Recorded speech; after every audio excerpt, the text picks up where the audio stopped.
ഇപ്പോൾ PSC കോഴ ആരോപണത്തിൽ പരാതിക്കാരനായ യൂത്ത് കോൺഗ്രസ് നേതാവ് ACP ഓഫീസിലെത്തി മൊഴി നൽകിയിട്ടുണ്ട്. യൂത്ത് കോൺഗ്രസ് സംസ്ഥാന ജനറൽ സെക്രട്ടറി വൈശാൽ കല്ലാട്ടാണ് മെഡിക്കൽ കോളേജ് SP-ക്ക് മുന്നിലെത്തി മൊഴി നൽകിയത്.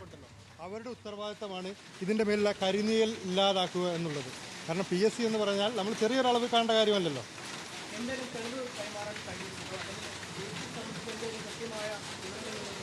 കൃത്യമായിട്ടുള്ള വിവരങ്ങൾ നൽകിയിട്ടുണ്ട്. കൂടുതൽ വിവരങ്ങൾ റിലേറ്റബിൾ ആയ സോഴ്സുകളിൽ നിന്ന് ലഭിക്കാമെന്ന് പറഞ്ഞിട്ടുണ്ടെങ്കിലും ഞാൻ പറഞ്ഞല്ലോ, മുൻപേ പറഞ്ഞതുപോലെ CPM-ന്റെ ഉന്നതമായ സ്വാധീനം ഉപയോഗിച്ചുകൊണ്ട് കിട്ടാത്തൊരു സാഹചര്യമുണ്ട്. പാർട്ടിയുമായി ബന്ധപ്പെട്ട ആളുകൾ തെളിവുമായി മുന്നോട്ട് വരുന്ന ആളുകളെ സമ്മർദ്ദത്തിലാക്കുന്ന ഒരു പ്രയാസമുണ്ട്.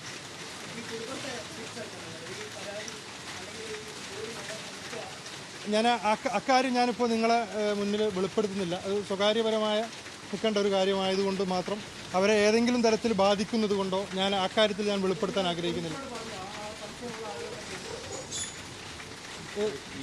ഞാൻ ചില കാര്യങ്ങൾ ഞാൻ പോലീസുമായി ബന്ധപ്പെട്ട് സംസാരിച്ചിട്ടുണ്ട്.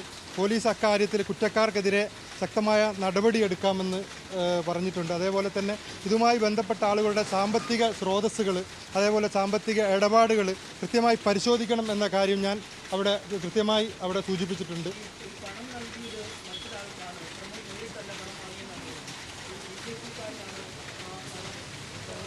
അതിനെപ്പറ്റിയുള്ള വ്യക്തമായ കാര്യങ്ങൾ എനിക്കറിയില്ല.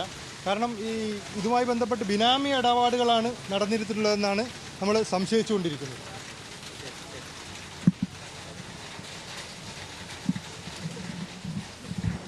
PSC കോഴ ആരോപണത്തിൽ പരാതിക്കാരനായ യൂത്ത് കോൺഗ്രസ് നേതാവ് ACP ഓഫീസിലെത്തി മൊഴി നൽകി. Youth congress general secretary Vaishal കല്ലാട്ടാണ് മൊഴി നൽകിയത്.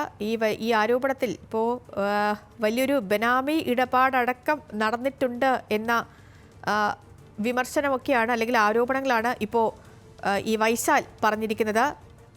ഇതിനൊക്കെ പുറമെ തെളിവുകൾ തരുന്ന ആളുകളെയൊക്കെ CPM സമ്മർദ്ദത്തിലാക്കുന്നു, കുറ്റക്കാർക്കെതിരെ നടപടിയെടുക്കുമെന്ന് പോലീസ് ഉറപ്പു നൽകിയിട്ടുണ്ട് എന്നും വൈശാൽ മാധ്യമങ്ങളോട് പ്രതികരിച്ചു.